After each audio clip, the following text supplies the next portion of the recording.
గార్ధబంబున కేల కస్తూరి తిలకంబు మర్కటంబున కేల మలయ జంబు శార్దూలమున కేల శర్కరా పూపంబు సూకరంబున కేల చూతఫలము మార్జాలమున కేల మల్లె పువ్వుల బంతి గుడ్లగూబల కేల కుండలములు మహిషాని కేల నిర్మలమైన వస్త్రముల్ బకసంతతి కేల పంజరంబు ద్రోహ చింతన చేసే దుర్జనులకు మధురమైనట్టి నీనామ మంత్రమేల భూషణ వికాస శ్రీ ధర్మపుర నివాస దుష్ట సంహార నరసింహ దురిత దూర. అంటే ఇందులో ఏం చెప్తున్నారు ధర్మపురి శేషప్ప కవి? మొదటి దాంట్లో చూసుకుంటే గార్ధబంబున కేల కస్తూరి తిలకంబు అంటే గార్ధబంబు అంటే గాడిద. గాడిదకి కస్తూరి తిలకము బొట్టులా పెడితే అందంగా కనిపిస్తుందా? కనిపించదు. అలానే రెండో దాంట్లో మర్కటంబున కేల మలయ జంబు అంటే మర్కటము అంటే కోతి. కోతికి గంధపు చెక్క తీసుకొచ్చి సువాసన చూపిస్తే అదేమైనా అందంగా ఉంటుందా? అలా ఉండదు. మూడో దాంట్లో ఏం చెప్తున్నారు? శార్దూలమున కేల శర్కర పూపంబు అంటే పులి దగ్గర అందమైన పిండి వంటలు, రుచికరమైనటువంటి బూరెలు, పరవాన్నము ఇవన్నీ తీసుకొచ్చి పెడితే అది తింటుందా? తిరిగి తిరిగి ఎవరినో ఒకరిని వేటాడి తింటుంది. అలాగా దానికి ఏదైనా అర్థం ఉందా అని అడుగుతున్నారు. సూకరంబున కేల చూతఫలము.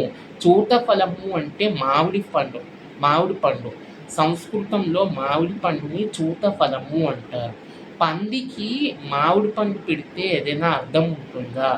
నెక్స్ట్ మార్జాలమున కేల మల్లె పువ్వుల బంతి అంటే పిల్లి మెడలోని మల్లె పువ్వుల బంతి వేస్తే, మల్లెపూల దండం కట్టి మెడలో వేస్తే అదేమైనా అందంగా కనిపిస్తుందా?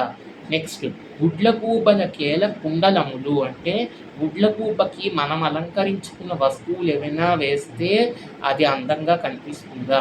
అంటే అలంకరించుకోవడం అంటే నగలు, ఆభరణాలు, ఇంకేమైనా బంగారు నగలు అవి తీసుకొచ్చి గుడ్లగూబకి వేస్తే దానికి ఎటువంటిదైనా ఫలితం ఉంటుందా? ఆ తర్వాత మహిషాని కేల నిర్మలమైన వస్త్రముల్ అంటే దున్నపోతు మీద మంచి బట్టలు తీసుకొచ్చి వేసామనుకోండి, దానికి ఏమైనా అర్థం ఉంటుందా? దానికి ఏమైనా రూపం ఉంటుందా? ఆ తర్వాత బకసంతతి కేల పంజరంబు కోడికి పంజరంలో పెట్టామనుకోండి, దానికి ఏమైనా ఇది ఉంటుందా? దానికి ఏమైనా విలువ ఉంటుందా అని ఇందులో చెప్తున్నారు. ఇది ఎవరితో పోలుస్తున్నారు?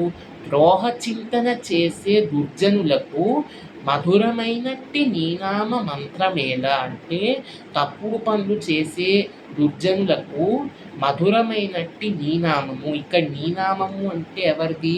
ఓ నరసింహ, ద్రోహచింతన చేసే దుర్జనులకు మధురమైనట్టి నీనామ మంత్రమేల. నీలాంటి నామము, నీలాంటి మంచి దేవుడి పేరు దుర్జనుల నోట పలకకూడదు అని ఈ యొక్క పద్యంలో మనకి కవి అందించిన గొప్ప సందేశం. ఇప్పుడు మళ్ళీ నేను పద్యం చదువుతాను, వీడియో స్కిప్ చేయకుండా చూడండి. గార్ధబంబున కేల కస్తూరి తిలకంబు మర్కటంబున కేల మలయ జంబు శార్దూలమున కేల శర్కరా పూపంబు సూకరంబున కేల చూతఫలము మార్జాలమున కేల మల్లె పువ్వుల బంతి గుడ్లగూబల కేల కుండలములు మహిషాని కేల నిర్మలమైన వస్త్రముల్ బకసంతతి కేల పంజరంబు ద్రోహ చింతన చేసే దుర్జనులకు మధురమైనట్టి నీనామ మంత్రమేల భూషణ వికాస శ్రీ ధర్మపుర నివాస దుష్ట సంహార నరసింహ దురిత దూర.